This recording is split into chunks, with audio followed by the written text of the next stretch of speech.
ஜெபம் பண்ண கடவோம்.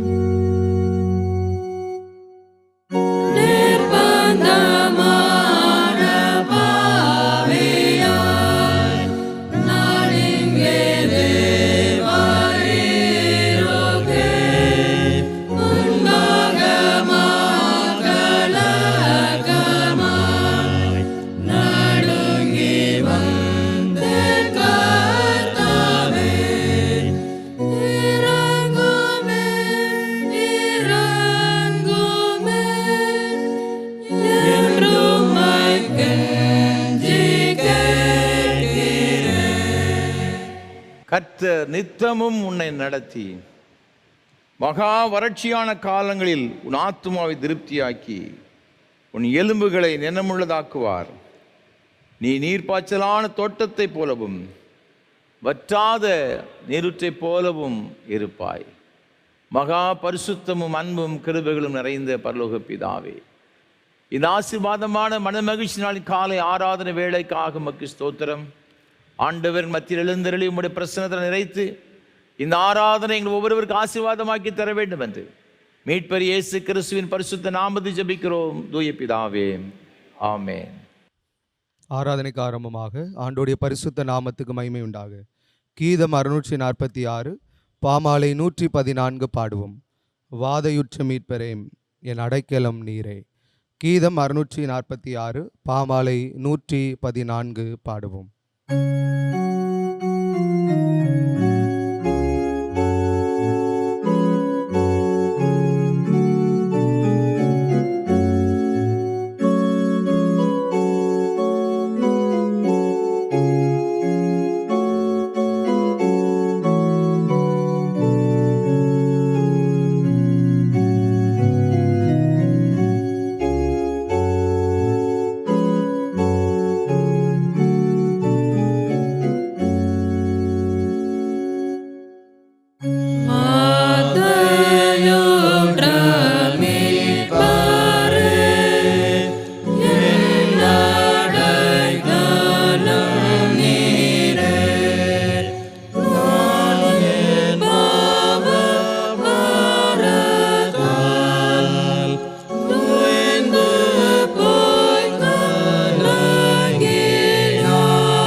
துன்மார்க்கன் தான் செய்த துன்மார்க்கத்தை விட்டு விலகி நியாயத்தையும் நீதியும் செய்வானையாகில் அவன் தன் ஆத்துமாவை பிழைக்க பண்ணுவான். தேவனுக்கு ஏற்கும் பலிகள் நொறுங்குண்ட ஆவிதான். தேவனே, நொறுங்குண்டதும் நறுங்குண்டதுமான இருதயத்தை நீர் புறக்கணீர். நமக்கு பாவமில்லை என்போமானால் நம்மை நாமே வஞ்சிக்கிறவர்களாயிருப்போம். சத்தியம் நமக்குள் இராது. நம்முடைய பாவங்களை நாம் அறிக்கையிட்டால் பாவங்களை நமக்கு மன்னித்து எல்லா அநியாயத்தையும் நீக்கி நம்மை சுத்திகரிப்பதற்கு கர்த்தர் உண்மையும் நீதியுமுள்ளவராய் இருக்கிறார்.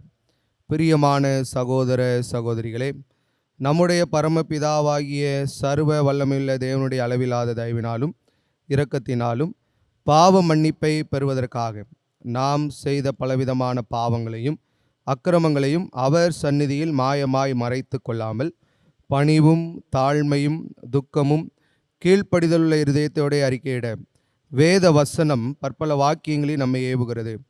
நாம் எக்காலத்திலும் தேவனுக்கு முன்பாக நம்முடைய பாவங்களை மனத்தாழ்மையாய் அறிக்கையிட வேண்டுவதுமன்றி அவருடைய திருக்கரங்களினாலே நாம் பெற்றுக்கொண்ட மேன்மையான உபகாரங்களுக்காக சோத்திரம் செலுத்தவும் மிகவும் சிறந்த அவருடைய புகழை பிரஸ்தாபம் பண்ணவும் அவருடைய மகா பரிசுத்த வசனத்தை கேட்கவும் நம்முடைய சரீரத்துக்கும் ஆத்மாவுக்கும் தேவையானவைகளுக்காக வேண்டிக் கொள்ளவும் நாம் கூடி வந்திருக்கிற தருணத்தில் பாவங்களை அறிக்கையிடுவது நமது விசேஷித்த கடமையாக இருக்கிறது. ஆகையால் இங்கே இருக்கிற நீங்கள் யாவரும் சுத்த இருதயத்தோடும் தாழ்ந்த சத்தத்தோடும் பரம கிருபாசன தண்டையில் என்னுடனே கூட சேர்ந்து நான் சொல்லுகிற பிரகாரம் சொல்ல உங்களை வேண்டிக் கொள்ளுகிறேன். ஜெபம் பண்ண கடவும். யாவரும் சேர்ந்து பொதுவான பாவரிக்கை ஜெபத்தை ஏறெடுப்போம். சர்வ வல்லமை மிகுந்த இரக்கமுள்ள பிதாவே, தப்பிப்பு நாடுகளைப் போல நாங்கள் உம்முடைய வழிகளை விட்டு வழுவி அலைந்து போனோம். எங்கள் இருதயத்தின் யோசனைகளுக்கும் விருப்பங்களுக்கும் மிகவும் இணங்கி நடந்தோம். உமது பரிசுத்த கற்பனைகளுக்கு விரோதமாய் குற்றம் செய்தோம். செய்யத்தக்கவிலை செய்யாமல் செய்யத்தகாதவிலை செய்து வந்தோம். எங்களுக்கு சுகமே இல்லை. ஆனாலும் ஆண்டவரே தேவரீர் எங்கள் கர்த்தராகிய இயேசு கிறிஸ்து மூலமாய் மனிதருக்கு அருள் செய்த வாக்குறுதிகளின்படியே கிருபாய்க்குமுள்ள குற்றவாளிகளாய் எங்களுக்கு இறங்கும்.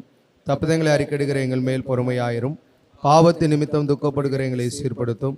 மிகவும் இரக்கமுள்ள பிதாவே, உம்முடைய பரிசுத்த நாமத்துக்கு மகிமை உண்டாகும்படி நாங்கள் இனி தேவ பக்தியும் நீதியும் தெளிந்த புத்தி உள்ளவர்களாய் நடந்து வர இயேசு கிறிஸ்துவின் நிமித்தம் எங்களுக்கு கிருபை செய்தருளும். ஆமென். நம்முடைய கர்த்தராயிருக்கிற இயேசு கிறிஸ்துவின் பிதாவாயிருக்கிற சர்வ வல்லமுள்ள தேவன் பாவியின் மரணத்தை விரும்பாமல் அவன் தன் பாவத்தை விட்டு திரும்பி பிழைப்பதை விரும்பி பாவத்து நிமித்தம் துக்கப்படுகிற தமது ஜனத்துக்கு பாவ மோசனத்தையும் மன்னிப்பையும் கூறி அறிவிக்க தம்முடைய பணிவிடைக்காரருக்கு அதிகாரத்தையும் கட்டளையும் அருள் செய்திருக்கிறார். மெய்யாய் மனம் திரும்பி தமது பரிசுத்த சுவிசேஷத்தை உண்மையாய் விசுவாசிக்கிற யாவருக்கும் அவர் பாவங்களை மன்னித்து மோசனம் செய்கிறார்.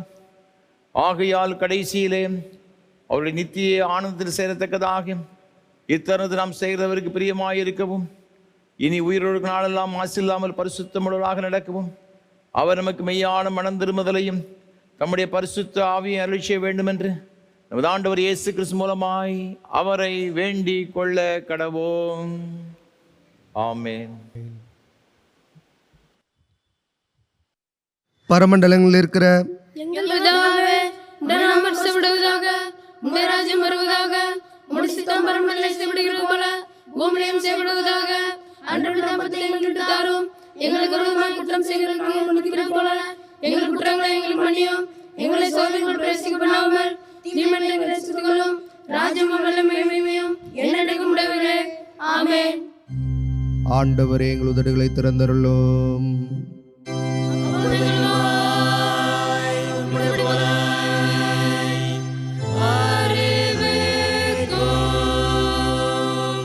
தேவனே, எங்களை ரட்சிக்க விரைவாய் வாரும். ஆண்டவரே, எங்களுக்கு சகாயம் பண்ணார்.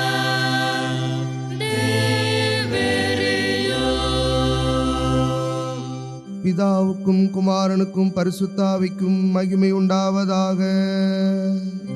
ஆதியிலும் இப்பொழுதும் எப்பொழுதுமான சதா காலங்களிலும் மகிமை உண்டாவதாக.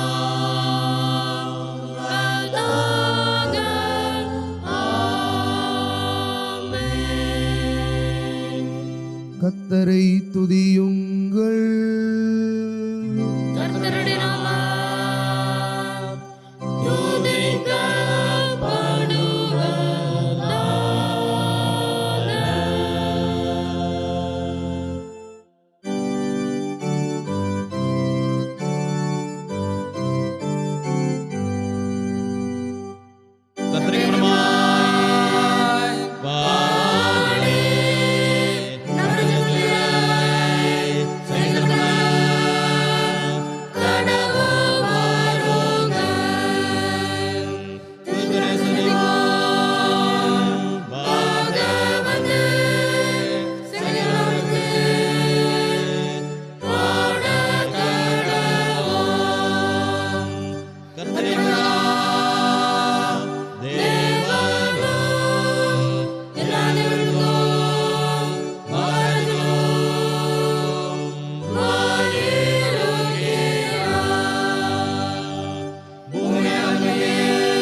பரிசுத்த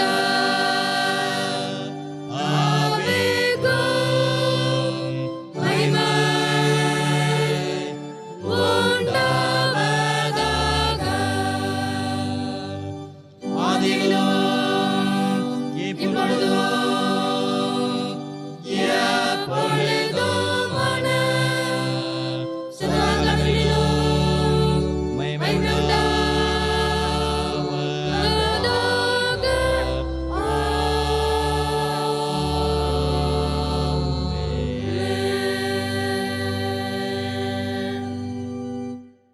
முறையாக வாசிக்கும்படியாக தெரிந்து கொள்ளப்பட்ட சங்கீதம் 43ஆம் சங்கீதம். 43ஆம் சங்கீதத்தை முறையாக வாசிப்போம். தேவனே, நீர் என் நியாயத்தை விசாரித்து பக்தி இல்லாத ஜாதியாரோடு எனக்காக வழக்காடி சூதும் அநியாயமுமான மனுஷனுக்கு என்னை தப்புவியும். என் அரணாகிய தேவன் நீர், ஏன் என்னை தள்ளிவிடுகிறீர்? சத்ருவினால் ஒடுக்கப்பட்டு நான் என் துக்கத்துடனே திரிய வேண்டும். உமது வெளிச்சத்தையும் உமது சத்தியத்தையும் அனுப்பியருளும். அவைகள் என்னை நடத்தி உமது பரிசுத்த பர்வதத்திற்கும் உமது வாசஸ்தலங்களுக்கும் என்னை கொண்டு போவதாக. அப்பொழுது நான் தேவனுடைய பீடத்தண்டைக்கு எனக்கு ஆனந்த மகிழ்ச்சியாக இருக்கிற தேவனிடத்திற்கும் பிரவேசிப்பேன். தேவனே, என் தேவனை உம்மை சுரமண்டலத்தால் துதிப்பேன். சேர்ந்து வாசிப்போம். என் ஆத்துமாவே, நீ ஏன் கலங்குகிறாய்? ஏன் எனக்குள் தீங்குகிறாய்? தேவனை நோக்கி காத்திரு. என் முகத்திற்கு இரட்சிப்பும் என் தேவனுமாயிருக்கிறவரை நான் இன்னும் துதிப்பேன்.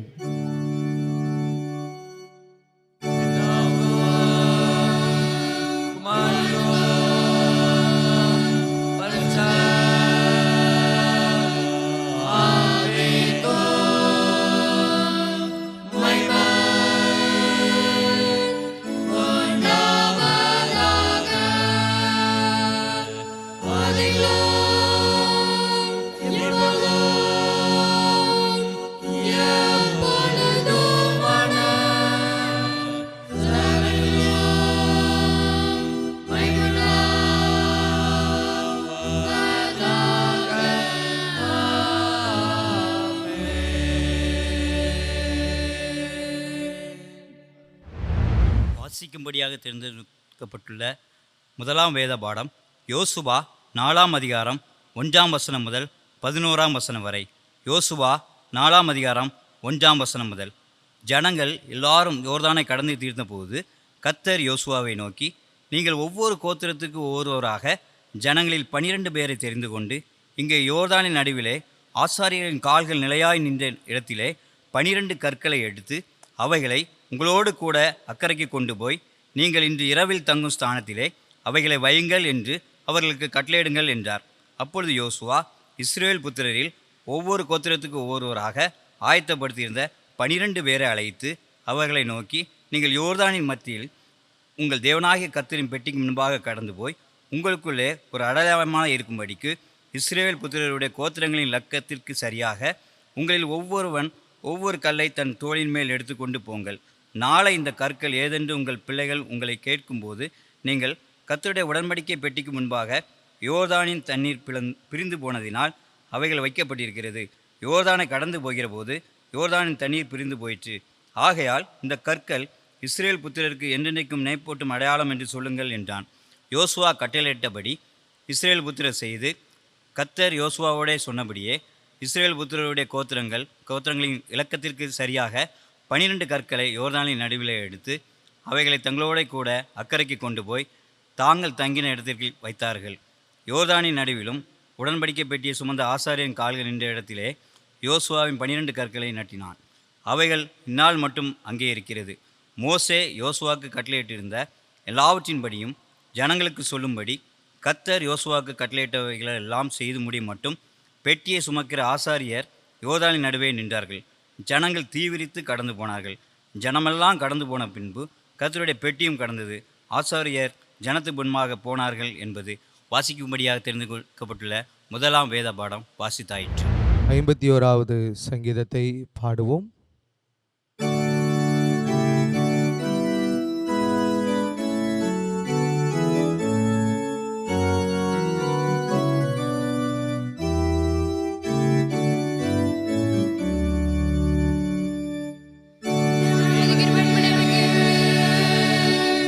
Yeah.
வாசிக்கும்படியாக குறிக்கப்பட்ட 2ஆம் வேத பாடம் அப்போஸ்தலருடைய நடபடிகள் 4ஆம் அதிகாரம் 32ஆம் வசனம் முதல் 37ஆம் வசனம் வரை. அப்போஸ்தலர் 4ஆம் அதிகாரம் 32ஆம் வசனம் முதல். விசுவாசிகளாகிய திரளான கூட்டத்தார் ஒரே இருதயமும் ஒரே மனமும் உள்ளவர்களாய் இருந்தார்கள். ஒருவனாகிலும் தனக்குள்ளவைகளில் ஒன்றையும் தன்னுடையதென்று சொல்லவில்லை. சகலமும் அவர்களுக்கு பொதுவாய் இருந்தது. கர்த்தராகிய இயேசுவின் உயிர்த்தெழுதலை குறித்து அப்போஸ்தலர்கள் மிகுந்த பலமாய் சாட்சி கொடுத்தார்கள். அவர்கள் எல்லார் மேலும் பூரண கிருபை உண்டாயிருந்தது.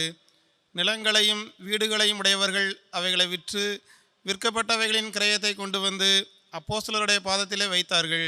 அவனவனுக்கு தேவையானதற்கு தக்கதாய் பகிர்ந்து கொடுக்கப்பட்டது.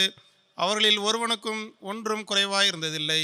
சீப்புரு தீவானும் லேவியனும் அப்போஸ்தலராலே ஆறுதலின் மகன் என்று அர்த்தங்கொள்ளும் பர்னபா என்னும் மறுபேர் பெற்றவனுமாகிய யோசே என்பவன் தனக்கு உண்டாயிருந்த நிலத்தை விற்று அதன் கிரயத்தை கொண்டு வந்து அப்போஸ்தலருடைய பாதத்திலே வைத்தான் என்பது குறிக்கப்பட்ட 2ஆம் வேத பாடம் வாசித்தாயிற்று.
வானத்தையும் பூமியும் படைத்த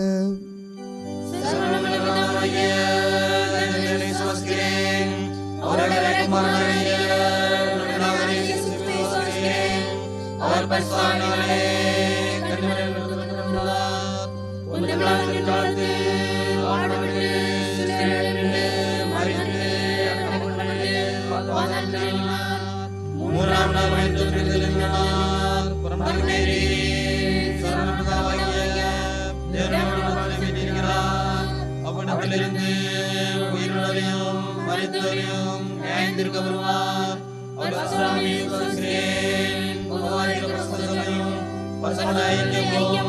பாவ மன்னிப்பும் சரீர உயிர்த்தெழுதலும் நித்திய ஜீவனும் உண்டு விசுவாசிக்கிறேன். ஆமென். கர்த்தர் உங்களோடு இருப்பாராக.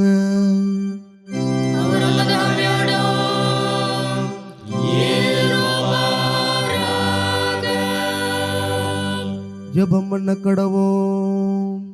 கர்த்தாவே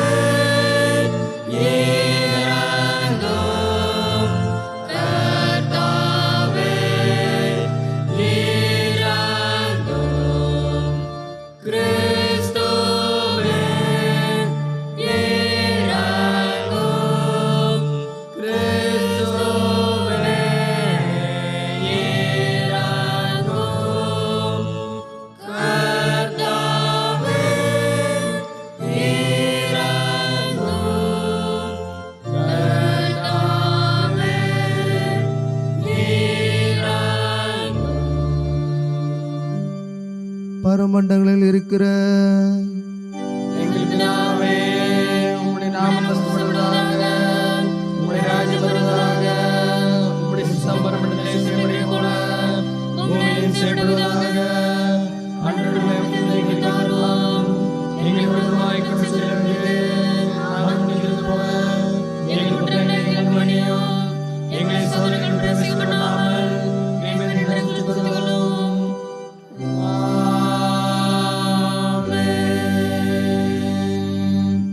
கர்த்தாவே உம்முடைய இரக்கத்தை எங்கள் காண்பியோ.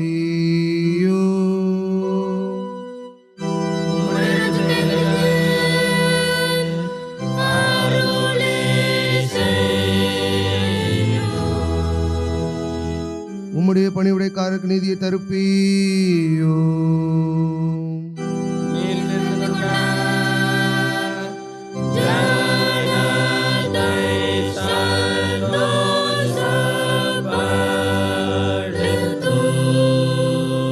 கர்த்தாவே உம்முடைய ஜனத்தை ரட்சியோ.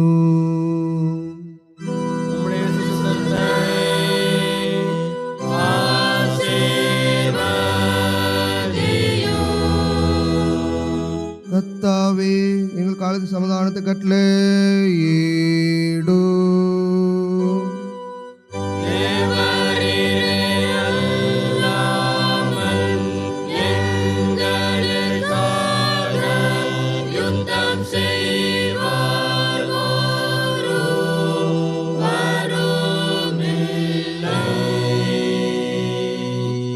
பராபரனே எங்கள் இதயத்தை சுத்திகரியோ.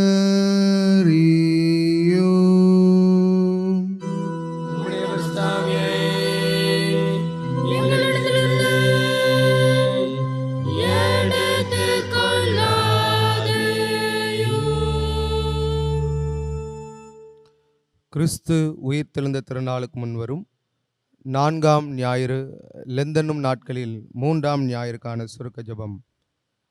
பொறுமையும் ஆறுதலையும் அளிக்கிற பிதாவே, இழந்து போனதை தேடவும் இரட்சிக்கவும் உமது குமாரனை உலகத்திற்கு அனுப்பி எங்களை உமது பிள்ளைகளாக அங்கீகரித்தீர். கிறிஸ்து தேவனுக்கு மகிமை உண்டாக எங்களை ஏற்றுக்கொண்டது போல நாங்களும் ஒருவரை ஒருவர் ஏற்றுக்கொள்ளுகிற விசாலமான இருதயத்தை எங்களுக்கு தந்தருளும். நாங்கள் எங்களுக்கே பிரியமாய் நடவாமல் பலவீனருடைய தாங்கல்களை சுமந்து பிறர் பக்தி விருத்தி அடையும்படிக்கு அவர்களுக்கு நன்மை செய்யவும் ஏக சிந்தையும் ஏக வாக்கும் உள்ளவர்களாய் பிதாவாகிய உம்மை மகிமைப்படுத்தவும் அருள் புரிய வேண்டுமென்று பாவிகளை தேடி வந்து இரட்சிப்பை தருகிற எங்கள் ஆண்டவரும் இரட்சகருமாகிய இயேசு கிறிஸ்துவின் மூலமாய் வேண்டிக் கொள்கிறோம்.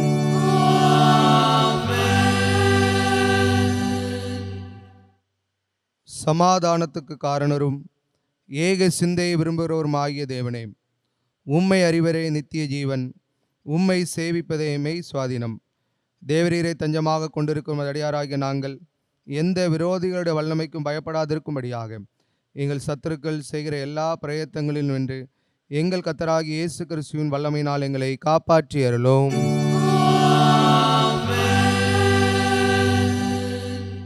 சர்வ வல்லமையுள்ள நித்திய தேவனே, இந்நாள் வரையும் எங்களை சுகமாய் நடத்தி வந்த எங்கள் பரமபிதாவாகிய கர்த்தாவே, இந்நாளிலும் அது மிகுந்த வல்லமையால் எங்களை காப்பாற்றி நாங்கள் யாதொரு பாவத்துக்குட்படாமலும் எவ்விதமான மோசத்திலும் அகப்படாமலும் உமது பார்வைக்கு நீதியாயிருக்கிறதை எப்பொழுதும் செய்கிறதற்கு நாங்கள் செய்கிற எல்லாவற்றையும் உம்முடைய ஆளுகையினாலே நடத்தி அருள வேண்டும் என்று எங்கள் கர்த்தராகிய இயேசு கிறிஸ்துவின் மூலமாய் வேண்டிக் கொள்கிறோம்.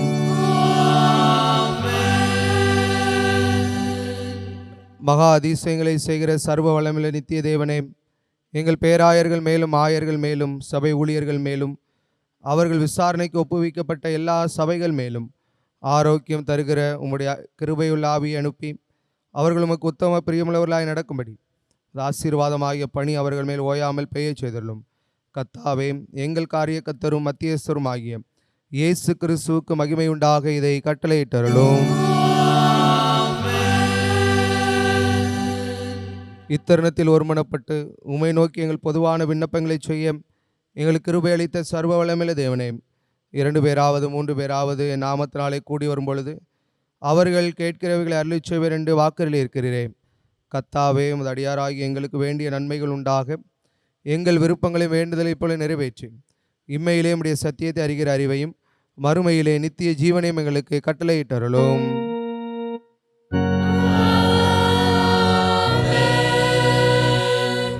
கர்த்தரும் உலக இரட்சகருமான இயேசு கிறிஸ்துவின் ஈடுநேற்ற நாமத்தினாலே திருநெல்வேலி திருமண்டலம் கல்லடிக்குறிச்சி சிஎஸ்ஐ கிறிஸ்து ஆலயத்தின் சார்பாக இந்த ஆராதனை வேளையிலே கர்த்தரை ஆராதிக்கும்படி வந்திருக்கிற உங்கள் அனைவரையும் அன்போடு கூட வாழ்த்துகிறேன், வரவேற்கிறேன். ஆண்டோடைய கிருபையும் ஆசீர்வாதமும் உங்கள் அனைவரோடு கூட என்றும் சதா காலங்களிலும் நிலைத்திருப்பதாக.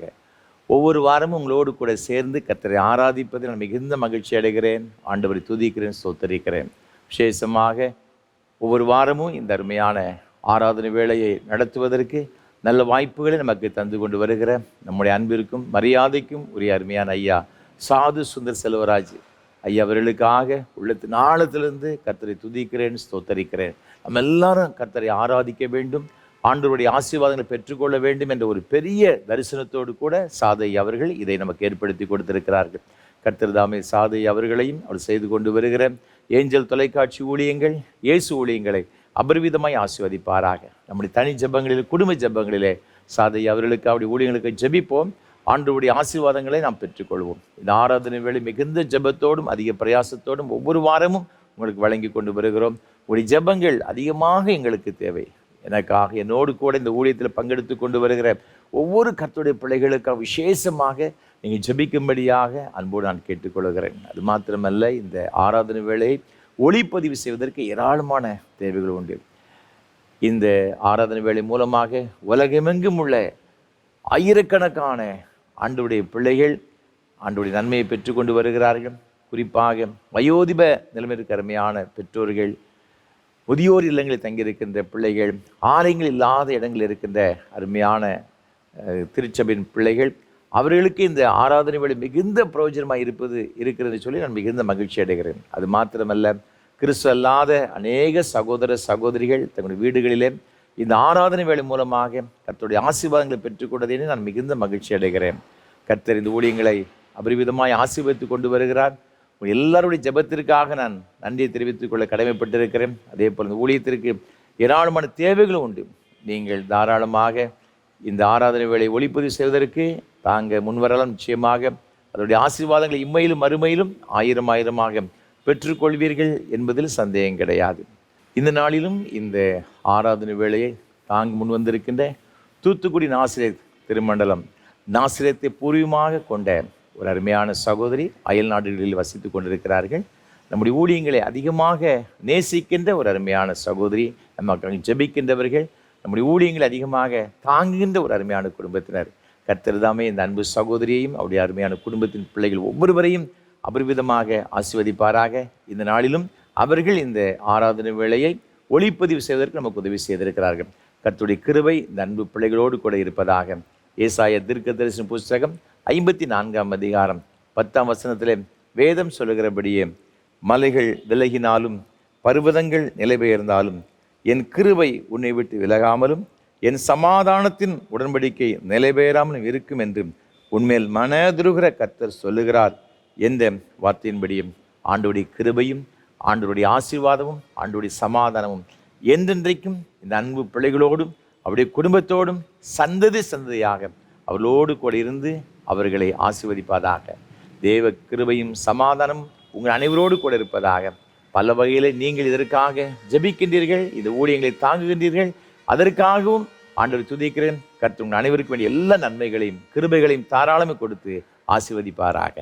அன்பானவர்களே, இந்த நாளில் கூட விசேஷமாக நம் மத்தியில் ஆண்டவருடைய அருட்செய்தியை வழங்கும்படியாக நீலகிரி மாவட்டம் கோத்தகிரியிலிருந்து அருமையான சகோதரர் professor doctor Martin Dev Prasad அவர்களும் அவருடைய அன்புக்குரிய துணைவியார் திருமதி சாஸ்திரியார் சாராள் மார்ட்டின் அவர்கள் நம்ம மத்தியில் வந்திருப்பது ஒரு பெரிய மகிழ்ச்சியான ஒரு காரியம்.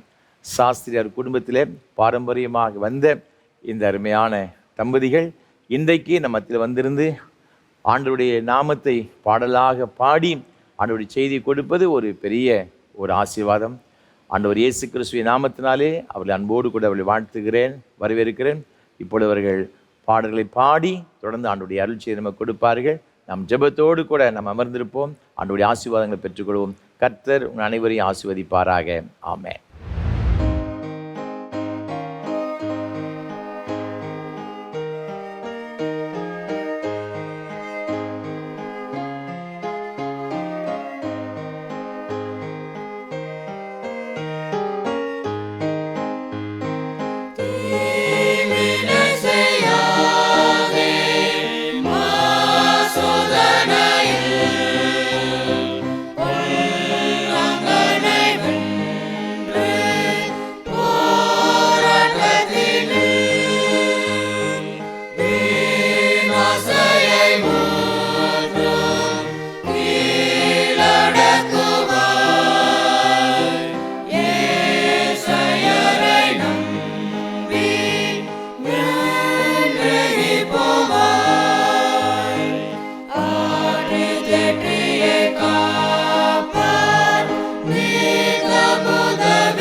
ஆண்டவரும் இரட்சகருமாகிய இயேசு கிறிஸ்துவின் இன்ப நாமத்திலே இந்த நிகழ்ச்சியை காண்ப வந்திருக்கிற அத்தனை பேருக்கும் என் குடும்பத்தின் சார்பிலே வாழ்த்துக்களையும் தோத்திரங்களையும் சொல்லிக் கொள்கிறோம்.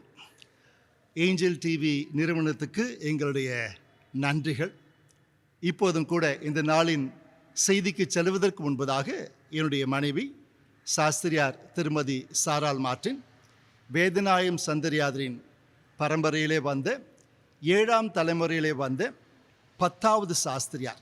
மிக குறிப்பாக சொல்ல வேண்டுமென்றால் 2வது பெண் சாஸ்திரியாராகிய என் மனைவி வேதநாயகம் சாஸ்திரியாரின் ஒரு கீர்த்தனை பாடலான அனந்த ஞான சொரூபா என்கின்ற கீர்த்தனை பாடலை பாட கேட்டு நாம் செய்தியை தியானிப்போம். அனந்த ஞான சொரூபா.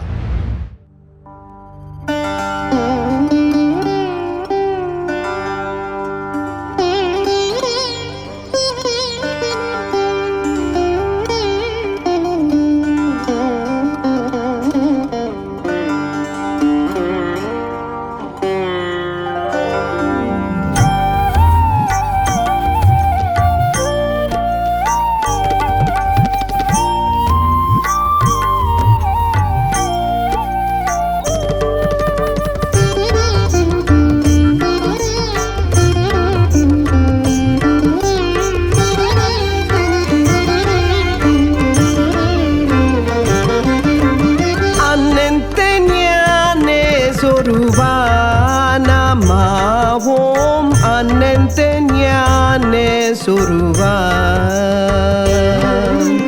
அனந்த ஞானே சொருவா நமாவோம் அனந்த ஞானே சொருவா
தேவா தேவானந்த ஞான சொருபா ஆனந்த ஞான சொருபா நமாவோம் ஆனந்த ஞான சொருபா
குமாரா குமாரா ஆனந்த ஞான சொருபா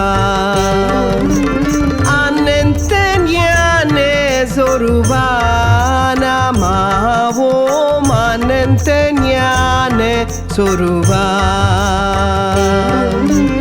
ஆனந்த ஞான சொருபா நமாவோம் ஆனந்த ஞான சொருபா ஆனந்த ஞான சொருபா ஆனந்த ஞான சொருபா.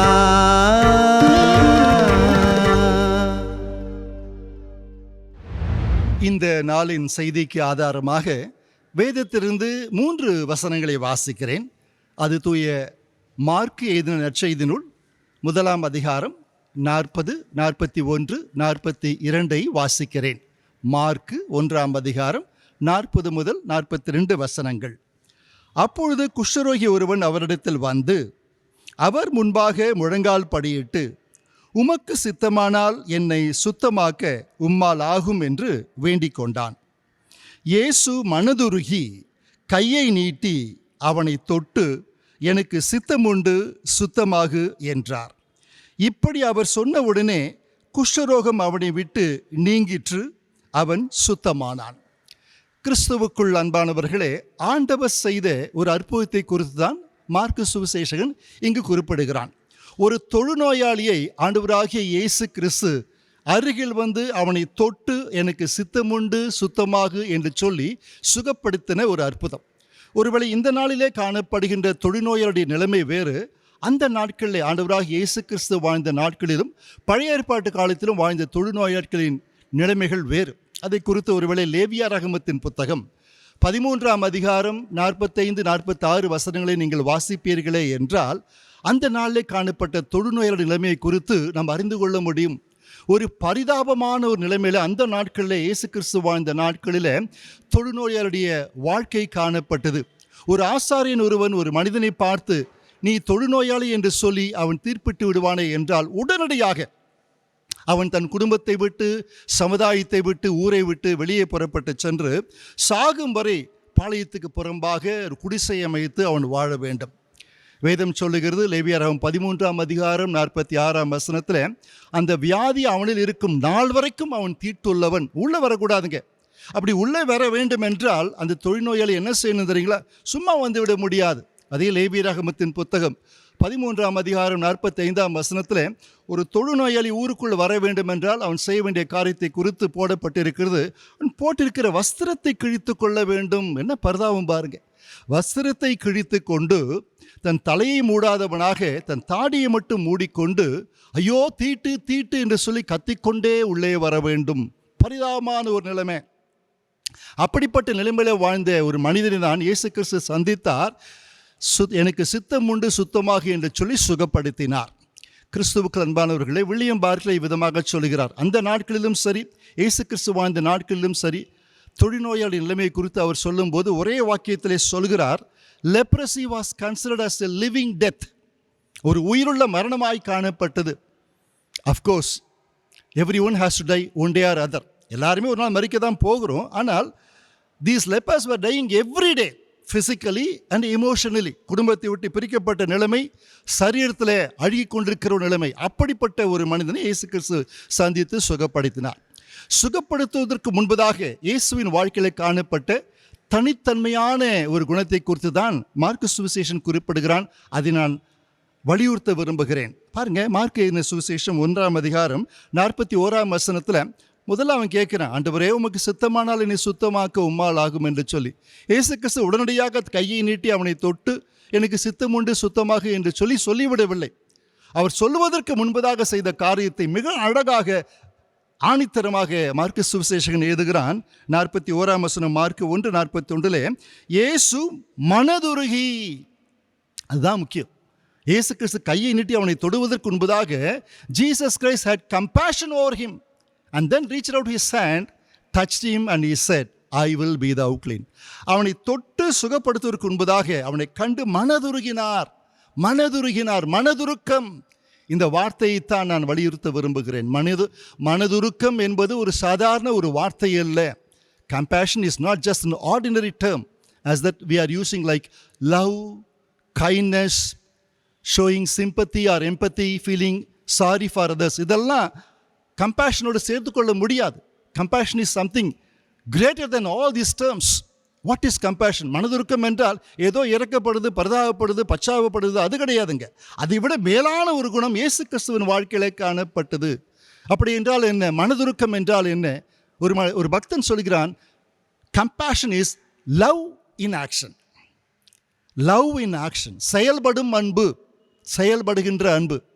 ஒருவேளை மற்றவர்களை பார்த்து அவள் படுகின்ற வேதனையை கண்டு ஐயோ பாவம் என்று சொல்லி போவது மனதுருக்கம் அல்ல, அது பரிதாபப்படுவது, பச்சாதாபம். ஆனால் மற்றொரு படுகின்ற வேதனைகளை பார்த்து இறங்கி நம்மால் என்ன செய்ய முடியுமோ செயலிலே காண்பிப்பது தான் மனதுருக்கம். அது ஆண்டவராக இயேசு கிறிஸ்துவின் வாழ்க்கையிலே காணப்பட்டது. இன்னொரு பக்தன் சொல்கிறான், what is compassion? Compassion is your pain in my heart. ரொம்ப அழகாக சொல்கிறான், உன்னுடைய வலி என் நெஞ்சில். நீ படுகின்ற வேதனை, வலியை, அவமானத்தை, நிந்தை எனக்கு வந்ததாக நான் உணர்வேனே என்றால் அதுதான் மனதுருக்கம். அப்படி நீங்கள் நானும் சொல்ல முடியுமா? நான் வெளிப்புறமாக பேசலாம். ஒருவேளை ஒரு சிலர் படுகின்ற காரியங்களை பார்த்து ஐயா அம்மா கொலைப்படாதீங்க, உங்களுக்காக ஜெபிக்கிறேன், அவ்வளோதான் சொல்ல முடியும். ஆனால் நீங்கள் படுகின்ற வேதனை, வலி உங்களுக்கு தான் தெரியும். ஆனால் ஆண்டவராக இயேசு கிறிஸ்து மற்றவர்களுக்கு வந்த வலியை தனக்கு வந்த வழியாக உணர்ந்தார். Jesus Christ has felt the pain of others in his own heart. அந்த மனதுருக்கம் அவரை செயல்பட வைத்தது. மற்றவர்கள் படுகின்ற வலி, வேதனை தனக்கு வந்ததாக உணர்ந்து பேசாமல் இருந்து விடாதபடிக்கு அது நீக்கும்படியாக செயல்பட ஆரம்பித்தார். அதுதாங்க மனதுருக்கம். உன் வலி என் நெஞ்சில. அது இயேசு கிறிஸ்துவின் வாழ்க்கையில் காணப்பட்ட தனிப்பட்ட குணம். ஆகவேதான் இந்த தொழுநோயாளி படுகின்ற பாடுகளை பார்த்த மாத்திரத்திலே அவர் மனதுருகினார். The first and foremost reaction that Jesus Christ had was He had compassion over him, and then only he touched his body and healed him. பல இடங்களில் அதை குறித்து நம்ம பார்க்க முடியும். So compassion was the driving force which lead Jesus Christ into action. மனதுருக்கம் தான் அவரை செயல்பட வைத்தது. ஒரு சில சம்பவங்களை நம்ம வேதத்தில் பார்க்க முடியும். லூக்கா எழுதின சுவிசேஷம் 7ஆம் அதிகாரத்திலே ஒரு சம்பவம் நம்ம எல்லாருக்கும் தெரிஞ்ச ஒரு சம்பவம் தான். நாயினூர் என்கின்ற அந்த கிராமத்தில் ஒரு கைம்பெண் அவளுடைய வாலிப மகன் இறந்து போய்விட்டான். பொதுவாக யூத சம்பிரதாயத்தில் ஆண் இல்லாதபடிக்கு ஒரு பெண் அவள் மனைவியோ மகளோ தாயோ வாழ முடியாது. ஆணாதிக்கம் நிறைந்த ஒரு சமுதாயம் அது. ஆகவே கணவன் ஏற்கனவே இறந்து போய்விட்டான். ஒரே தனக்கு வாழ்க்கை துணையாக இருந்த ஒரே வாலிப மகனும் இறந்து போய்விட்டான். இனி யாருக்காய் வாழ்வேன் என்று சொல்லி கதறிக்கொண்டே அவள் வருகிறாள்.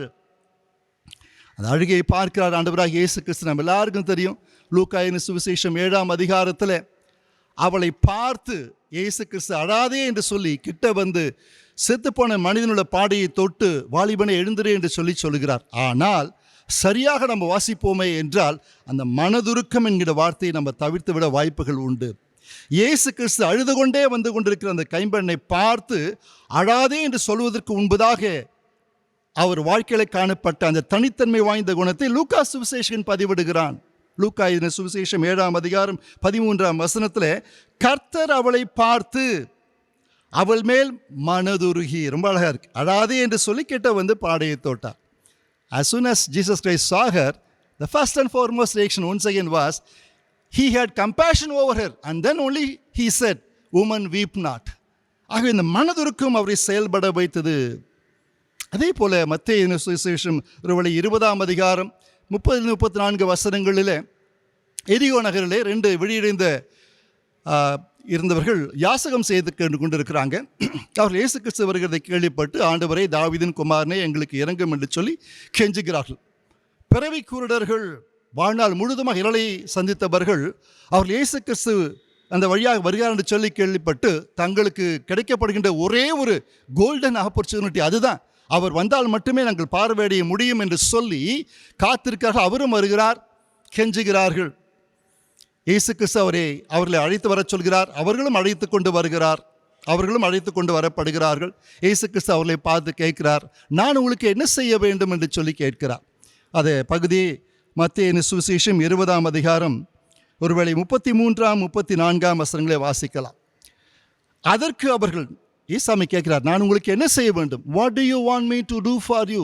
அதற்கு அவர்கள் சொன்ன காரியம் என்ன? ஆண்டவரே எங்கள் கண்களை திறக்க வேண்டும். Lord we want to see, we want our eyesight. அதான் கேட்குறாங்க. நம்ம என்ன வாசிக்கிறோம்? வேகமாக வாசித்து விடுவோம் என்றால் யோவான் மன்னிக்கவும் மத்தேயு 20ஆம் அதிகாரம் 34ஆம் வசனத்தில் இயேசு கிறிஸ்து அவள் கண்களை தொட்டார், அவர்கள் பார்வையடைந்து அவருக்கு பின் சென்றார்கள். இது வேகமாக வாசித்து போயிடலாம். ஆனால் அங்கும் கூட எப்படி மத்தேயு, மார்க்கு, லூக்கா சொல்கிறார்களோ அதே போல இங்கே இந்த சமயத்தில் மறுபடியும் மத்தேயு சொல்கிறான், இயேசு மனதுருகினார். இயேசு கிறிஸ்து முதலில் மனதுருகி பிற்பாடு அவர்கள் கண்களை தொட்டார், அவர்கள் பார்வையடைந்து பின் சென்றார்கள். ஆகவே எங்கெங்கெல்லாம் இயேசு கிறிஸ்து அற்புதங்கள் செய்தாரோ மற்றவர்கள் படுகின்ற வேதனையை, கண்ணீரை, பாடுகளை, வியாதிகளை தனக்கு வந்ததாய் உணர்ந்து தன் நெஞ்சிலை ஏற்றுக்கொண்டு செயல்பட துவங்கினார். அதுதாங்க மனதுருக்கம். மனதுருக்கத்தின் உச்சக்கட்டு எங்க இருக்கு தெரியுங்களா? சிலுவை பலி. The climax of compassion can be seen on the cross. பொதுவாக சொல்லுவாங்க, அன்பில்லாமல் கொடுக்கலாம், கொடுக்காமல் அன்பு செலுத்த முடியாது. அன்பில்லாமல் கொடுக்கலாம், கொடுக்காமல் அன்பு செலுத்த முடியாது. We can give without love, but we cannot love without giving. அன்பு செலுத்த வேண்டுமே என்றால், மனதுருக்கத்தை செயல்படுத்த வேண்டுமே என்றால் கொடுத்துதான் அதை செய்ய முடியும். இல்லை, ஆண்டவராக இயேசு கிறிஸ்து தம்மையே சிலுவை பலியாக நமக்காக ஜீவ பலியாக ஒப்பு கொடுத்தார்.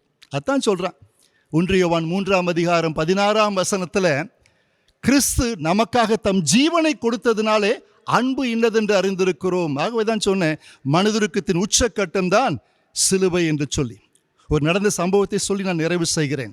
கிறிஸ்துவுக்கு அன்பானவர்களே, ஜிம் எலியட் என்று சொல்லப்படுகின்ற ஒரு அமெரிக்க மிஷனரி வாலிபன், ஒருவேளை எப்போது பிறந்தார் என்று சொல்லி நீங்கள் பார்ப்பீர்களே என்றால் 1927ஆம் ஆண்டு அமெரிக்க தேசத்தில் ஓரிகன் என்கின்ற மாநிலத்தில் அவன் பிறந்தான். 1953 ஆண்டிலே எலிசபெத் என்று சொல்லப்படுகின்ற ஒரு அழகான யுவதியை அவன் திருமணம் செய்தான். யாருங்க? ஜிம் எலியட் எலிசபெத்தை 1953 அவன் மனம் செய்தான். சரி, நல்லா தான் போயிருந்தது வாழ்க்கை. ஆனால் அவன் உள்ளத்தில் வாஞ்சை பாரம், சுவிசேஷத்தை அறிவிக்க வேண்டும். அதுவும் யாருக்கு? இதுவரை சுவிசேஷத்தை பற்றி கேள்விப்படாத மக்களுக்கு அறிவிக்க வேண்டும் என்று சொல்லி துடிக்கிறான். 5 பேராக சேருகிறார்கள், 5 மிஷனரிமார்களாக ஒன்றாக சேருகிறார்கள். அந்த ஆரிகன் ஸ்டேட்டில் காணப்பட்டவர்கள். அதில் மிக முக்கியமாக இந்த ஜிம் எலியட், பீட்டர் ஃப்ளெமிங் என்று சொல்லப்படுகின்ற இன்னொருவர், ஆக மொத்தமாக 5 பேர் புறப்பட்டு செல்கிறார்கள். எங்கே சென்றாங்க தெரியுங்களா? ஈக்குவேடர் என்று சொல்லப்படுகின்ற தென் அமெரிக்கா நாட்டிலே காணப்படுகின்ற நர மாமிசத்தை உண்டு கொண்டிருக்கின்ற அந்த கேனிபல்ஸ் என்று சொல்லுவோமே, அங்கு செல்கிறார்கள். கல்யாணம் ஆகி 3 வருஷம் தாங்க ஆச்சு. புறப்பட்டு போகிறான். அந்த மனைவியும் அன்போடு அனுப்பி வைக்கிறாள். யோசித்து பாருங்க, 5 பேர் போகிறார்கள், விமானத்தை விட்டு இறங்குகிறார்கள். அந்த சவுத் அமெரிக்காவில் ஈக்குவேடர் அந்த மாநிலத்தில் காணப்படுகின்ற ஆக்கா, AUCA, ஆக்கா என்று சொல்லப்படுகின்ற அந்த நர மாம்சத்தை உண்கின்ற அந்த அந்த ஆதிவாசிகள் விஷாம்ப வைத்து கொண்டு 5 பேரையும் கொண்டு விடுகிறார்கள். போன இடத்துல 5 பேருமே இறந்து போய் விடுகிறார்கள். அதில் முதலாவது பலியானது இந்த ஜிம் எலியட் என்று சொல்லப்படுகின்ற 28 வயதான அந்த வாலிபன் மரித்து போகிறான். அந்த செய்தி அமெரிக்க தேசத்திலே ஓரியின் மாநிலத்தில் கிடைக்கிறது. உடைந்து அழுகிறாள் எலிசபெத் என்று சொல்லப்படுகின்ற அந்த மனைவியானவள். தீர்மானம் எடுக்கிறாள், என்னுடைய கணவனை கொன்றவர்களை நான் மன்னிப்பது மாத்திரமல்ல, அவர்களுக்கு புறப்பட்டு சென்று இயேசுவின் அன்பை சொல்ல போகிறேன் என்று சொல்லி அந்த நரமாமிசம் உண்பவர்களான ஆக்கா என்று சொல்லப்படுகின்ற ஈக்குவேடர் மாநிலத்தில் காணப்பட்டு கொண்டிருக்கிற அந்த ட்ரைபல் பீப்புள் மத்தியில் இந்த எலிசபெத் என்கின்ற அந்த இளம் விதவை புறப்பட்டு வருகிறாள். ஒரு சில மிஷனரிமார்களோடு சில ஆண்டுகள் ஊழியம் செய்கிறாள். தன் கணவனை கொன்று ஒருவேளை தின்றிருக்கலாம். ஏன்னா நரமாமிசம் உண்பவர்கள், அதை பற்றி எனக்கு சரியாக தெரியவில்லை, தெரியாமல் நான் சொல்ல முடியாது. கொன்று குவித்து விட்டார்கள். அதே இடத்துல சென்று அவர்களை மன்னிப்பது மட்டுமல்ல, அவரிடத்தில் சென்று அவருடைய மொழியை கற்றிக்கொண்டு அந்த மிஸ்ஸஸ் எலிசபெத் எலியட் அவர்கள் அந்த மொழியை கற்றுக்கொண்டு சுவிசேஷத்தை அறிவிக்கிறார்கள். அதன் மூலம் அநேகர் கிறிஸ்துவை ஏற்றுக்கொண்டுகிறார்கள். சரி, இது ஏன் நீங்கள் சொல்கிறீங்க? சொல்வதற்கு ஒரு காரணம் உண்டு. கர்த்தருடைய அளவற்ற கிருபையினால ஏறத்தாழ 20 அல்லது 25 ஆண்டுகளுக்கு முன்பதாக, சரியாக ஞாபகம் இல்லை, இதே கல்லிடை குறிச்சியில் நானும் என் மனைவி சாஸ்திரியா சாராள் மாட்டினும் வந்திருந்தோம். விசேஷித்த ஒரு கூடுகை, அது பெண்களுக்காக ஏற்பாடு செய்யப்பட்ட ஒரு கூடுகை. அந்த கூடுகையை திருமதி குளோரி செல்லதுரை என்பவர்கள் நடத்தினார்கள். இன்னும் ஞாபகத்தில் இருக்குங்க. அப்பொழுது அவருடைய கணவர் செல்லதுரையும் இருந்தார். அவர் இப்போது தவறிவிட்டார். அவருடைய மகன் பிரின்ஸ் ஜோசப், அந்த மகனும் இருந்தார். இப்போ அவர் குஜராத்தில் மிஷனரியாக காணப்படுறாங்க. அவர்களும் திருமதி குளோரி செல்லதுரை பிரின்ஸ் ஜோசப் அவர்களும் சேர்ந்து இணைந்து ஒரு கூட்டத்தை நடத்தினார்கள். அதற்கு சிறப்பு அழைப்பாளர்களாக தகுதியற்ற என்னையும் மனைவியும் அதோடு கூட சேர்த்து ஜிம் எலியட்டுடைய மனைவியாகிய எலிசபெத் எலியட்டையும் அழைத்திருந்தார்கள். அந்த வெள்ளைக்கார அந்த இளம் விதவையான எலியட் என்பவருடைய மனைவி அவங்களும் வந்திருந்தாங்க. கர்த்தருடைய கிருபையினாலே நாங்கள் திருநெல்வேலியிலே ஒரு ஹோட்டலிலே பக்கத்து ரூமிலே தங்கியிருந்தோம். அளவலாக பேச ஆரம்பித்தோம். ஒரே மேடையில் அமர்ந்திருந்து கர்த்தருடைய ஊழியத்தை பகிர்ந்து கொள்ளும்படியான மிகப்பெரிய பாக்கியத்தை நாங்கள் பெற்றுக்கொண்டோம். அவர்கள் செய்த தியாகத்தை நான் யோசித்து பார்க்கிறேன். அவள் முகத்திலே ஒரு பெரிய துக்கமோ வேதனையோ இல்லை. ஆனால் இழக்க கொடுத்த அந்த கணவன் ஜிம் எலியட், நான் என் கணவனை கொடுத்து உங்களை நேசிக்கிறேன், அதுதாங்க மனதுருக்கம். கிறிஸ்துவுக்கு அன்பானவர்களே, தன் வாழ்க்கையில் அந்த பெண்மணி நடத்தி காண்பித்தார். 3 ஆண்டுகள் மட்டுமே தன்னோடு கூட மகிழ்ச்சியாய் வாழ்ந்த 28 வயது வாலிபனை உங்களுக்காய் கொடுக்கிறேன், கொடுத்து என் அன்பை உங்களுக்கு காண்பிக்கிறேன் என்று சொல்லி அவள் காண்பித்தாள். அதுதான் மிஸ்ஸஸ் ஜிம் எலியட் அவர்களின் மனதுருக்கத்தின் உச்சக்கட்டம். ஆகவே கிறிஸ்துவுக்கு அன்பானவர்களே, வெறுமனே மற்றவர்களை பார்த்து ஒருவேளை பரிதாபப்பட்டு போவதல்ல மனதுருக்கும். கிறிஸ்துவின் வாழ்க்கையில் காணப்பட்ட மனதுருக்கும், முன் வழி என் நெஞ்சிலே அதை உணர்ந்து என்னால் என்ன செய்ய முடியுமோ மற்றவர்கள் மத்தியில் அவர் படுகின்ற வேதனையை கண்டு அது இறங்கி செயல்படுத்துவதுதான் மனதுருக்கும். ஆகவே இப்படிப்பட்ட கிறிஸ்துவின் வாழ்க்கையில் காணப்பட்ட மனதுருக்கும் உங்களுடைய வாழ்க்கையிலும் என்னுடைய வாழ்க்கையிலும் காணப்பட திரியேக தேவன் தாமே கிருபை தேவ செய்வாராக. ஆமீன். கிறிஸ்துவுக்கு அன்பானவர்களே, மறுபடியுமாக இந்த செய்திக்கு நிறைவாக என்னுடைய மனைவி சாஸ்திரியார் திருமதி சாராள் மார்ட்டின் அவர்கள் பாவிக்கு நேசராரே இம்மானுவேலரே என்கின்ற கீர்த்தனை பாடலை பாட கேட்டு நிறைவு செய்வோம்.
அர்ப்பணிப்பின் பாடலாக கீதம் 448 கிறிஸ்தவ கீர்த்தனை 158 பாடுவோம். தீயன் ஆயினேன் ஐயா எளியேன் உற்ற தீவினை அனைத்தும் தீரும். கீதம் 448 கிறிஸ்தவ கீர்த்தனை 158 பாடுவோம்.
கிருபை நிறைந்த அன்பின் பரலோக பிதாவே, இந்த நல்ல ஆசீர்வாதமான வேலைக்காக நன்றியோடு உம்மை துதிக்கிறோம், உம்மை ஸ்தோத்தரிக்கிறோம். ஐயா, நீர் எவ்வளவா எங்களை நேசிக்கிறீர். எங்கள் மீது மனதுருகிற கர்த்தர் ஐயா. குஷ்டரோகியாக இருந்த மனிதன் மீது மனதுருக்கம் கொண்டு அவனை தொட்டு சுகப்படுத்தின அதே ஆண்டவர் இன்றைக்கும் யார் யாரெல்லாம் வருகிறார்களோ அவர் ஒவ்வொரு மீதும் மனதுருக்கம் கடந்து வந்து அவர்களை ஆசீர்வதிக்கிற தயவுக்காக கோடா கோடி ஸ்தோத்திரம் ஐயா. ஒரு தெய்வீக பிரசனத்திற்குள் ஆகும்போது பிள்ளைகள் ஒவ்வொருவரையும் ஒப்புக் கொடுக்கிறோம். இந்த ஆராதனை வேளையில் பங்கு பெற்ற அனைவருக்காக ஜெபிக்கிறோம் சுவாமி. என்னென்ன தேவைகளோடு எதிர்பார்ப்புகளோடு நம்முடைய பிள்ளைகள் காத்திருக்கிற ஒன்று கூட குறைவில்லாமல் எல்லாவற்றையும் சம்பூர்ணமாய் பெற்றுக்கொள்ள கர்த்தர் அனுகிரகம் செய்ய வேண்டும் என நாங்கள் ஜெபிக்கின்றோம். சின்னஞ்சிறு குழந்தைகள் ஆசீர்வதிங்கப்பா. பிள்ளைகளுக்கு ஏற்ற காலத்தில் நல்ல வளர்ச்சியை தருவீராக. படித்து கொண்டிருக்கிற பிள்ளைகளுக்காக ஜெபிக்கிறோம். விசேஷமாக ஆண்டவரே உமக்கு ஆனுவல் எக்ஸாமுக்காக ஆண்டவர் ப்ரிப்பேர் பண்ணுகிற பிள்ளைகளுக்காக, அரசு தேர்வு எழுதுகிற பிள்ளைகளுக்காக நாங்கள் ஜெபிக்கிறோம் ஐயா. பரத்திருந்துங்கிற பிள்ளைகளுக்கு வேண்டிய எல்லா ஞானத்தையும் கொடுத்து ஆண்டவரை மிக சிறப்பாக தேர்வு எழுதவும், ஆண்டவரே அவர்கள் மெரிட்டில் ஹையர் ஸ்டடீஸை பெற்றுக்கொள்ளும் கர்த்தர் உதவி செய்ய வேண்டும் நாங்கள் ஜெபிக்கிறோம் ஐயா. ஆண்டவரை நீட் எக்ஸாமுக்காக ப்ரிப்பேர் பண்ணுகிற பிள்ளைகளுக்காக ஸ்தோத்திரம் ஆண்டவரே. அந்த பிள்ளைகளுடைய எல்லா ப்ரிப்பரேஷனும் உடைய கிருபை கூட இருக்கட்டும் சுவாமி. இந்த காலங்களில் எந்த ஒரு பலவீனங்களோ எந்த ஒரு சோர்வுகளோ போராட்டங்களோ உடைய பிள்ளைகளை தொடாதபடிக்கு ஒவ்வொருவரையும் கர்த்தர் வேலையெடுத்து பாதுகாத்து கொள்ளும்படி ஜெபிக்கிறேன் ஐயா. அதே போல தகப்பனே உமக்கு ஸ்தோத்திரம் செலுத்துகிறோம், நன்றி செலுத்துகிறோம் ஐயா. ஆண்டவரே வேலைக்காய் காத்திருக்கிற பிள்ளைகளுக்காக ஜெபிக்கிறோம். ஆண்டவர் உடைய பிள்ளைகளுக்கு நல்ல வேலை வாய்ப்புகளை கொடுத்து ஆண்டவர் ஆசீர்வதிப்பீராக. அயல் நாடுகளில் சென்று பணி செய்யும்படியாக பிரயாசப்பட்டு கொண்டிருக்கிற பிள்ளைகளுக்காக அதற்கு வேண்டிய எல்லா ஆண்டவரே பணத்தையும் கட்டிவிட்டு இன்னும் எனக்கு அதற்கு வேண்டிய அப்பாயின்மெண்ட் ஆர்டர் வரலையே, விசா வரலையே என்று சொல்லி கலக்கத்தோடு கூட இருக்கிற பிள்ளைகளுக்காக நாங்கள் ஜெபிக்கிறோம் ஐயா. ஆண்டவருடைய கண்களிலே உமது பிள்ளைகளுக்கு தயவு கிடைப்பதாக, அந்த தடைகளெல்லாம் மாறட்டும் நாங்கள் ஜெபிக்கிறோம் ஐயா. ஆண்டவரே உமது பிள்ளைகளை கர்த்தர் ஆசீர்வதிங்க சுவாமி. அயல் நாடுகளில் இருக்கிற பிள்ளைகளுக்காக நாங்கள் ஜெபிக்கிறோம். இப்பொழுது வளைகுடா நாடுகளில் ஏற்பட்டிருக்கின்ற யுத்தத்தின் மூலமாக அநேக பிள்ளைகள் மிகுந்த வேதனையோடு கூட துக்கத்தோடு கூட என்ன நடக்குமோ என்று சொல்லி கலக்கத்தோடு கூட இருக்கிற குடும்பங்களுக்காய் பிள்ளைகளுக்காய் ஜெபிக்கிறோம் சுவாமி. உம்முடைய சித்தம் இல்லாமல் எதுவும் எங்களுடைய வாழ்க்கையில் ஒன்றும் நேரிடப் போவதில்லை. அதற்காக ஸ்தோத்திரம். கர்த்தர் உமது பிள்ளைகளை பாதுகாத்துக் கொள்வீராக சுவாமி. உடைய பிள்ளைகளோடு கூட எப்பொழுதும் நீ கூட இருக்கும்படி ஜெபிக்கிறோம். அவருடைய எல்லா கவலைகளையும் கர்த்தர் மாற்றுவீராக. நீரே உமது பிள்ளைகளுக்கு அடைக்கலமும் கோட்டையும் அரணுமாயிருந்து பாதுகாத்துக் கொள்வீராக. தீங்கு உன்னை அணுகுவது இல்லை என்று சொன்ன ஆண்டவர் ஐயா, எந்த தீங்கு அணுகாதபடி காத்துக்கொள்ளுங்க. நீங்கள் அவ்வாறு செய்கிற தயவுக்காக கோடாக கோடி ஸ்தோத்திரம், கோடாக கோடி ஸ்தோத்திரம் ஐயா. ஆண்டவர் நல்ல செய்திகளுக்காய் காத்திருக்கிற பிள்ளைகளுக்கு ஆண்டவர் நல்ல செய்திகளை கேட்க கிருபை செய்யும்படி நாங்கள் ஜெபிக்கிறோம். திருமணத்திற்கு காத்திருக்கிற வாலிப சகோதர சகோதரிகளுக்காக ஜெபிக்கிறோம். என் பிள்ளைகளுக்கு திருமண வயது அதிகமாய் கொண்டே செல்லுகிறதை இன்னும் திருமணம் ஆகும்னு சொல்லி மிகுந்த வேதனையோடு துக்கத்தோடு உடைய சமூகத்தில் புலம்பிக் கொண்டிருக்கிற பிள்ளைகளுக்காக ஜெபிக்கிறோம். கர்த்தாவே உமது பிள்ளைகளுடைய புலம்பல்களை ஆனந்த களிப்பாக மாற்றும்படியை ஜெபிக்கிறோம் ஐயா. மங்களகரமான காரியங்கள் இந்த குடும்பங்கள் நடைபெற உதவி செய்யுங்கப்பா. அதே போல தகப்பனே உமக்கு நன்றி செலுத்துகிறோம் ஐயா. ஆண்டவரே உமக்கு கோடாக கோடி ஸ்தோத்திரம் செலுத்துகிறோம். ஆண்டவர் திருமணமாகியும் குழந்தை செல்வம் இல்லை என்று சொல்லி சுவாமி மிகுந்த பாரத்தோடு ஜெபித்து கொண்டிருக்கிற பிள்ளைகளுக்காக ஜெபிக்கிற ஐயா. பிள்ளைகளுக்கு காலத்தில் கற்பதற்கனியை கொடுத்து உமது பிள்ளைகளா ஆசீர்வதிங்க, சந்தோஷப்படுத்துங்க. பேறுகால நிலைமையிருக்கிற சகோதரிகளுக்காக நாங்கள் ஜெபிக்கிறோம் ஐயா. ஆண்டவரே கற்பதன் கனியை பூரணப்படுத்தி சுகப்பிரசவத்தை கொடுப்பீராக. அநேக குடும்பங்களில் இந்த ஆசீர்வாதத்தை தந்து குழந்தை செல்வம் பெற்றெடுத்து மக்கள் ஸ்தோத்திரம் செலுத்தும்படி எனக்கு கிருபை செய்திருக்கிறே, அதற்காகவும் நன்றி செலுத்துகிறோம் ஐயா. தொடர்ந்து உடைய பிரசன்னம் அருமையான பிள்ளைகளோடு அன்பு குழந்தையோடு கூட இருக்கும்படி நாங்கள் ஜெபிக்கிறோம் ஐயா. வயோதிப நிலைமைக்கு அருமையான பெற்றோர்களுக்கு ஜெபிக்கிறோம். வயதான காலத்தில் ஏற்படும் எல்லா பலவீனங்கள் எல்லா சோர்வுகளை கர்த்தர் மாற்றுவீராக. அவருடைய கலக்கங்கள் எல்லாம் மாற்றி கண்ணீரை துடைத்து அவருடைய கரங்களை பிடித்து கர்த்தர் நடத்தும்படியே ஜெபிக்கிறோம். உன் பலவீனத்திலே என் பலன் பூரணமாய் விளங்கும், என் கிருபை உனக்கு போதுன்னு சொன்ன ஆண்டவர் உடைய கிருபையினால் அவளை பலப்படுத்தி ஸ்திரப்படுத்தி ஆசீர்வதிங்க ஆண்டவரை. வியாதினால் கஷ்டப்படுகிற பிள்ளைகளுக்காக ஸ்தோத்திரம். அவருடைய எல்லாம் பலவீன கட்டுகளும் முற்றிலுமாய் மாறுவதாக. உச்சந்தலை முதல் உள்ளங்கால் வரை உடைய பிள்ளையுடைய வாழ்க்கையில் ஒரு பரிபூரணமான சுகத்தை கொடுத்து ஆசீர்வதிங்க சுவாமி. ஆண்டவரே உமக்கு ஸ்தோத்திரம். என்னென்ன காரியத்தை நிமித்தம் உமது பிள்ளைகள் பயந்து கொண்டு இருக்கிறார்களோ எல்லா பயமும் இப்பொழுது முற்றிலுமாய் மாறும்படி நாங்கள் ஜெபிக்கிறோம். ஒரு அற்புதம் நடக்கட்டும் சுவாமி, அற்புதம் நடக்கட்டும். கேன்சர் வியாதினால் பாதிக்கப்பட்ட பிள்ளைகளுக்கு ஜெபிக்கிறோம். அதற்கான அறிகுறியே இல்லாமல் எல்லாம் மறைந்து போவதாக, எல்லா கட்டிகளும் மறைந்து போகட்டும் சுவாமி. ஆண்டவர் வயிற்றில் இருக்கிற எல்லா பிரச்சனைகளும் மாறட்டும் ஐயா. சிறுநீரக பிரச்சனைகள் மாறுவதாக, நுரையீரலில் இருக்கிற பிரச்சனைகள், இருதயத்தில் இருக்கிற பிரச்சனைகளுக்கு ஜெபிக்கிறோம். கண்களில் இருக்கிற பிரச்சனைகளுக்கு ஜெபிக்கிறோம். தண்டுவட ஆண்டவர பகுதியில் இருக்கிற எல்லா பிரச்சனைகளுக்கு ஜெபிக்கிறோம் சுவாமி. கர்த்தருடைய சுகமளிக்கிற வல்லமை இந்த பிள்ளைகள் வந்து இறங்குவதாக. கால்களில் இருக்கிற எல்லா வலிகளும் முற்றிலும் மாறுவதாக. நடக்க முடியாத பிள்ளைகள் இயேசு கிறிஸ்துவின் நாமத்தில் நடக்கும்படி நாங்கள் ஜெபிக்கிறோம் ஐயா. வளர்ச்சி குறைவாக இருக்கிற பிள்ளைகளுடைய எல்லா ஆண்டவரே பிரச்சனைகளும் மாறுவதாக. நல்ல பூரண வளர்ச்சிகளை கொடுத்து கர்த்தர் ஆசீர்வதிக்க வேண்டுமென்று நாங்கள் ஜெபிக்கிறோம் ஐயா. ஆண்டவரே, உம்முடைய சமூகத்திலே நாங்கள் ஏறெடுக்கிற எல்லா விண்ணப்பங்களுக்கும் பரலோகத்திலிருந்து ஆமென்றும் ஆமேன் என்று இருக்கிறபடி நமக்கு ஸ்தோத்திரம். ஆசீர்வதிங்கப்பா, ஆசீர்வதிங்க. ஏழைகள், எளியவர்கள், திக்கற்றவர்கள், அனாதைகள், விதவைகள், கைவிடப்பட்டவர் ஒவ்வொருவருக்காக ஜெபிக்கிறோம். ஒவ்வொருவரையும் கண்ணோக்கி பார்த்து அப்படி கூப்பிடுற சத்தத்தை கேட்டு ஆசீர்வதிப்பீராக. உமது பிள்ளைகளுடைய பிரயாசங்களுக்காக நாங்கள் ஜெபிக்கிற ஐயா. உடைய பிள்ளைகள் சில எல்லா வேலைகளிலும் நிறைவான ஆசீர்வாதங்கள் தங்கியிருப்பதாக. அவர்கள் பெற்றுக்கொள்கிற வருமானங்கள் அது எப்படிப்பட்டதாக இருந்தாலும் அதில் ஒரு விசேஷ ஆசீர்வாதங்களை கொடுப்பீராக. எல்லா கடன் பிரச்சனை மாறிட்டு நாங்கள் ஜெபிக்கிறோம். அப்படி வருமானங்கள் போதுமானதாக, திருப்தியுள்ளதாக இருக்க கர்த்தாவே நீங்கள் கிருபை செய்ய வேண்டுமே நாங்கள் ஜெபிக்கிறோம் அப்பா. நீங்கள் அவர் செய்கிற தயவுக்காய் ஸ்தோத்திரம். அநேக குடும்பங்களை சுவாமி நியாயமாய் வரவேண்டிய ஆண்டவரே பணம் வராதபடியினால் மிகுந்த வேதனையோடு கண்ணீரோடு கூட அறிந்திருக்கிறேங்கப்பா. எல்லா தடைகளும் மாறுவதாக. அரசாங்கத்திலிருந்து கிடைக்க வேண்டிய எல்லா விதமான பணபலன் இந்த பிள்ளைகளுக்கு கிடைக்க கர்த்தர் உதவி செய்ய வேண்டுமே நாங்கள் ஜெபிக்கிறோம் அப்பா. ஆண்டவரே, உமக்கு ஸ்தோத்திரம் செலுத்துகிறோம், நன்றி செலுத்துகிறோம். என்னென்ன காரியங்களுக்காக உமது பிள்ளைகள் உம்முடைய சமூகத்தில் மன்றாடுகிறார்களோ ஒன்று கூட குறைவில்லாமல் எல்லாவற்றையும் பெற்றுக்கொள்ள கர்த்தாவே கிருபை தருவீராக. இந்த நாள் விசேஷமாக இந்த ஆராதனை வேலை தாங்க முன்வந்திருக்கின்ற அருமையான சகோதரிக்காக, அவருடைய குடும்பத்தினருக்காக கோடி ஸ்தோத்திரம் செலுத்துகிறோம். உம்மை நேசிக்கிற இந்த அருமையான பிள்ளையுடைய குடும்பத்தை கர்த்தர் ஆசீர்வதித்து உயர்த்தும்படி நாங்கள் ஜெபிக்கிறோம் ஐயா. ஆண்டவரே, உமக்கு ஸ்தோத்திரம். என் கிருபை உன்னை விட்டு விலகாது, என் சமாதானத்தின் உடன்படிக்கை உன்னை விட்டு நிலைவேறாமல் இருக்குன்னு சொன்னீங்களே ஐயா. அந்த கிருபையினாலும் சமாதானத்தின் உடன்படிக்கை பண்ணியிருக்கிற அந்த சமாதானத்தினால் இந்த பிள்ளைகளை நிரப்பி கைகளின் பிரயாசத்தில் ஒரு பெரிய ஆசீர்வாதத்தை கொடுத்து நடத்தும்படியாக நாங்கள் ஜெபிக்கிறோம் ஐயா. நீ உன் பிள்ளைகளையும் இஸ்ரவேலுக்கு கூட சமாதானத்தை காண்பாய் என்று சொன்ன வார்த்தையின்படி கர்த்தர் மேன்மையான ஆசீர்வாதங்களை கொடுத்து நீங்கள் வழிநடத்தும்படி ஜெபிக்கிறோம். என்னென்ன தேவைகளுக்காக இந்த பிள்ளைகள் காத்திருக்கிறார்களோ எல்லாம் தேவைகளை கர்த்தர் சந்தித்து ஆசீர்வதிக்கும்படி நாங்கள் ஜெபிக்கிறோம். ஆண்டவரே, இந்த ஊழியத்திற்கு பல வகையில் உதவி செய்கிற, ஜெபிக்கின்ற, கொடுக்கின்ற ஒவ்வொருவருக்காக ஸ்தோத்திரம். ஒவ்வொருவரையும் ஆசீர்வதியும் ஆண்டவரே, ஆசீர்வதியும். உம்முடைய நாமத்தை எங்கள் ஆண்டவர் மகிமைப்படுத்துவீராக. நாங்கள் நினைப்பதற்கும் விரும்புகிறதற்கும் வேண்டி கொடுகிறதற்கு அதிகமாய் கிரியைச்சல் வல்லமையின்படியே கர்த்தர் பெரிய காரியங்கள் கட்டளையிடுவீராக. ஆசீர்வதியும், நாமத்தை மகிமைப்படுத்தும். இயேசு கிறிஸ்துவின் மூலம் ஜெபிக்கிறோம் பிதாவே.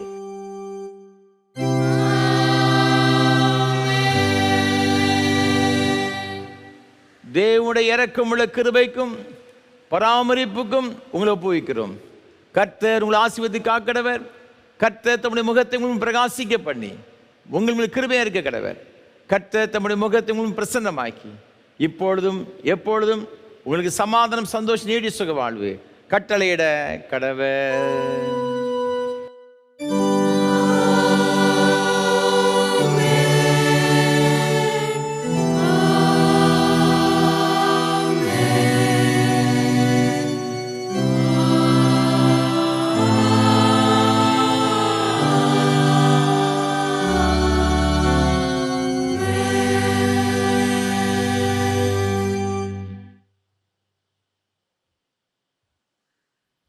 நிறைவு கீதமாக கீதம் 481 பாமாலை 314 பாடுவோம். வாழ்க சிலுவையே வாழ்க. கீதம் 481 பாமாலை 314 பாடுவோம்.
பரிசுத்த பிதாவே, இந்த மகிமையான ஆராதனைக்காக உமக்கு ஸ்தோத்திரம். பங்கு பெற்ற அனைத்து பிள்ளைகளையும் நீர் ஆசீர்வதியும். ஒரு பிள்ளைகளுடைய தனிப்பட்ட தேவைகள், அவருடைய எல்லா விதமான வேண்டுதல்களையும் அறிந்திருக்கிற தேவன், ஒரு பிள்ளைகளை சம்பூர்ணமாக நீர் ஆசீர்வதித்திருக்கிற தயவுக்காக உமக்கு ஸ்தோத்திரம். தொடர்ந்து உம்முடைய கிருபையும் உம்முடைய பிரசன்னமும் உம்முடைய வழிநடத்தலும் உமது பிள்ளைகளோடு கூட இருப்பதாக மீட்பர் இயேசு கிறிஸ்துவின் மூலம் ஜெபிக்கிறோம் பரிசுத்த பிதாவே, ஆமென். கர்த்தங்களோடு இருப்பாராக. தேவ சமாதானத்தோടെ சென்று வாருங்கள்.